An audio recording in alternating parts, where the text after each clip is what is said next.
From behind the midnight blue microphone, this is the POTUS One perspective on the Through the Eyes of George podcast. My name is John, and welcome. Today's topic is I did not vote for a preacher. Before we get into it, I have a question for you. What does it mean to be a good leader?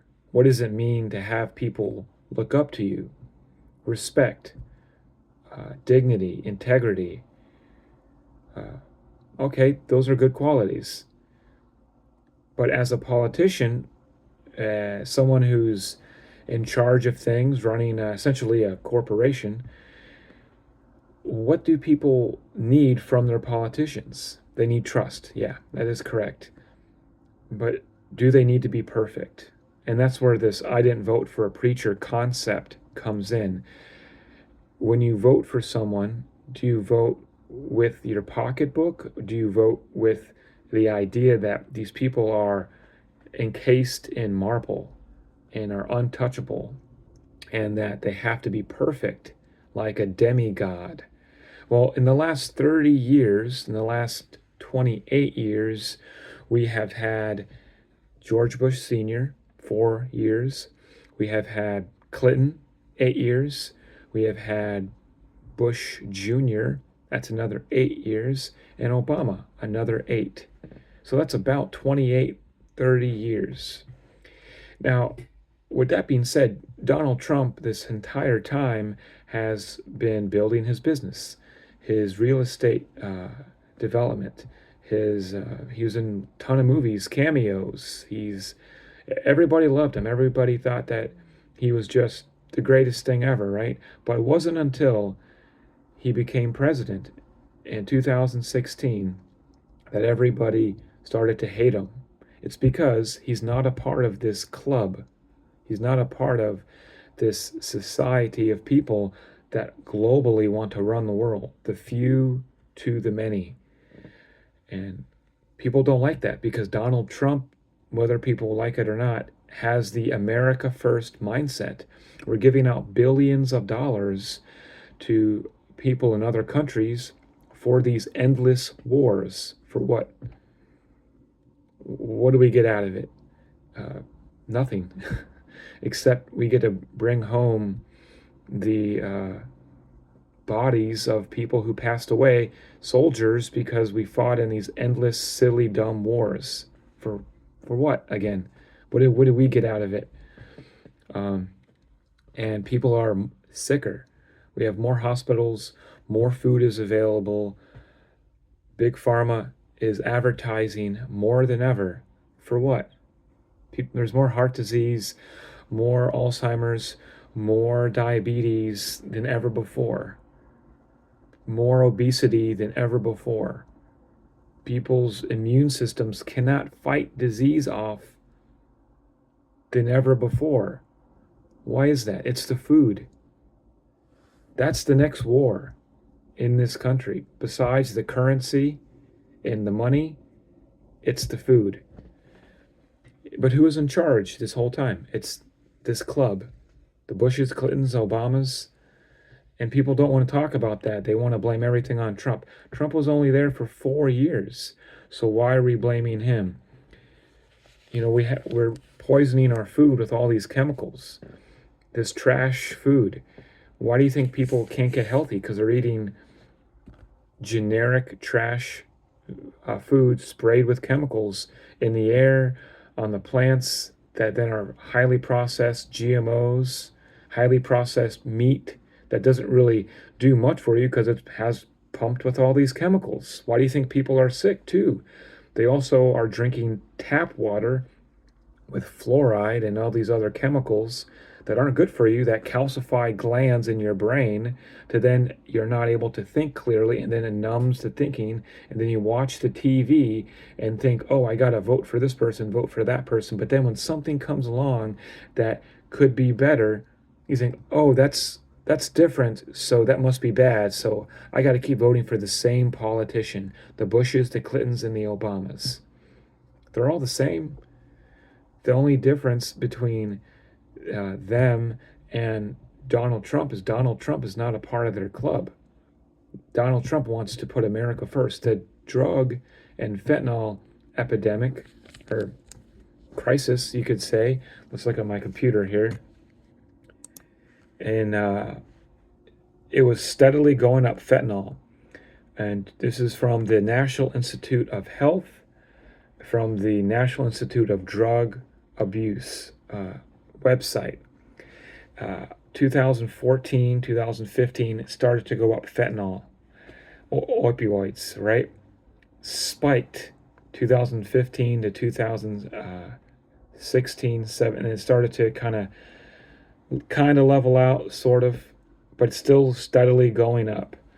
This is fentanyl, and shot straight up, essentially, in 2018, 2019.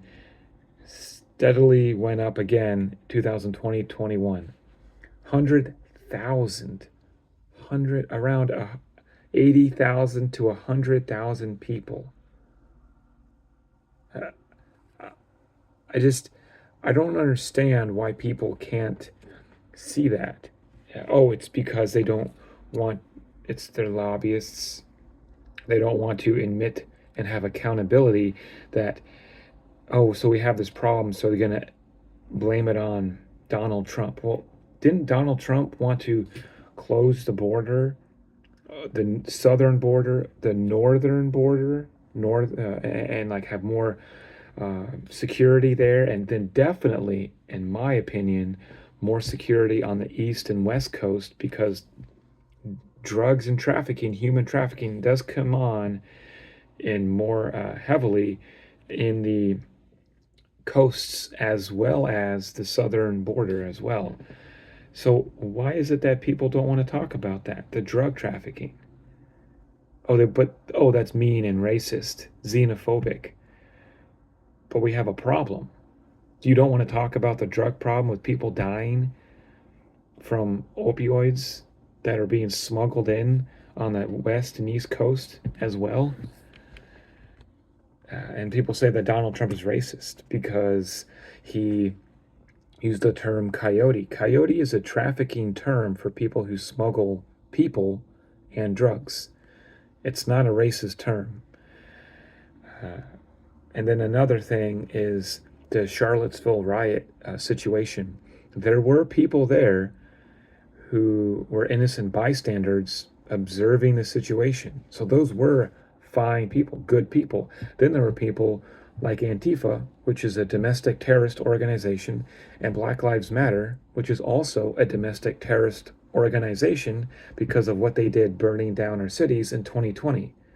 They burned down and killed Black Americans and burnt down their businesses. They did more harm to the Black businesses and people than just rallying in the street or doing petitions or voting with their pocketbook instead of voting for the same Democrat politicians. All these cities where people are having the problems are run by who?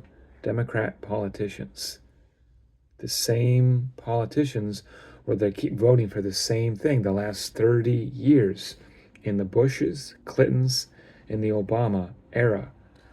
So all of a sudden, Trump has 4 years and it's still his fault. What else did Donald Trump do for us? In terms of trafficking, Donald Trump had, I think it was Operation Talon, I believe it was, an anti-human trafficking operation. Guess who shut that down? Joe Biden. It was like the first week or first day. Why?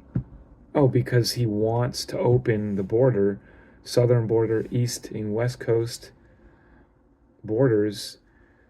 For what? Oh, because there's an underlying issue there that you don't want to talk about.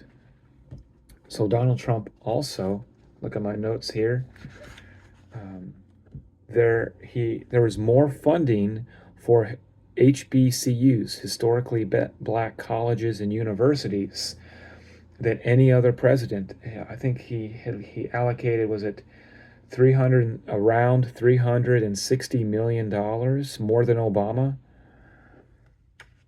He also, the drug overdoses dropped for the first time in 30 years in Donald Trump's presidency. It wasn't a lot, but it was something. In 2019, the New York Times cited a Center for Disease Control report that around 68,000 people died of drug overdoses in 2018, representing a 5% drop from 2017, which in 2017 it was 72,000. And again, that number dropped even more in 2018, even further to 67,367, a 6.4% drop in drug overdose deaths. It's not much, but it's a lot. It's a start to say. And one of the biggest things we got to tackle, I'll do another video on it, is pharmakia, the big pharma. And they don't like Donald Trump. You know, during COVID, 2020, people got the shot, right?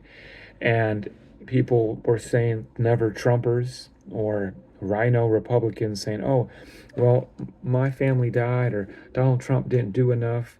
You know, he was in charge. Yes, the blame is deserved on Trump's presidency to some degree. I don't know what, but, you know, I'm still looking into that. But Donald Trump did everything he could. So you're telling me, what if he didn't shut down parts of the border? What if he didn't shut down travel? What if he didn't allocate inoculation or a vaccine?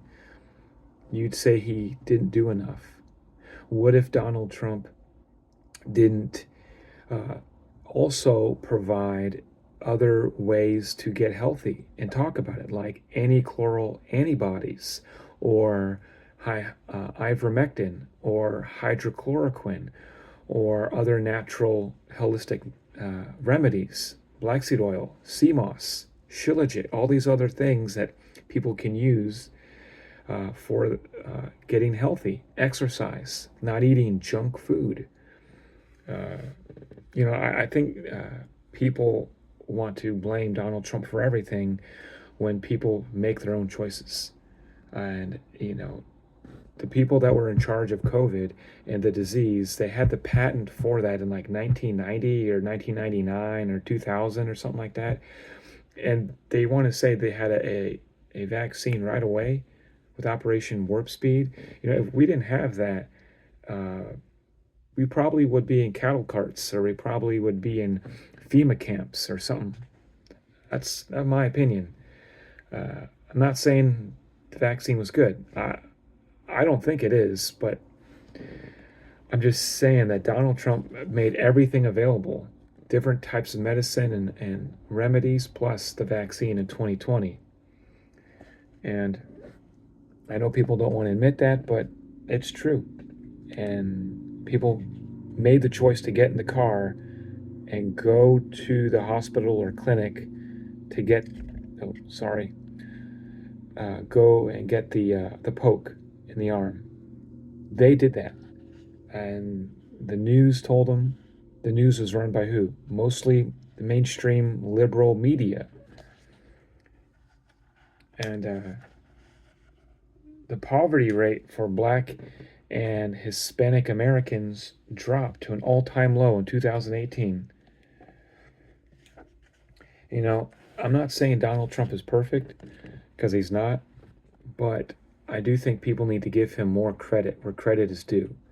And again, he wasn't there for the last 28, 30 years. We got to vote for our pocketbook. This election that we have is the most important election we will ever have, because it deals with the financial reset of the digital currency. And I don't think people want to admit that.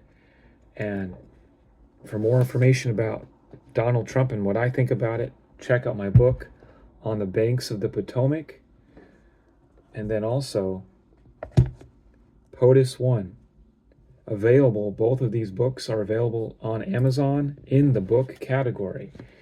Now, I do think people need to realize that politicians are not perfect, that Donald Trump needs to keep doing what he's doing and keeping America first, because I don't see any other politician right now that wants to do that. And you want to say who? The never Trump Republicans that are what? In the same club as the Bushes, the Clintons, and the Obamas. And I'm not saying that Donald Trump has done everything perfect, but what have we got to lose? This has been the POTUS One perspective on the Through the Eyes of George podcast from behind the Midnight Blue microphone. Thank you.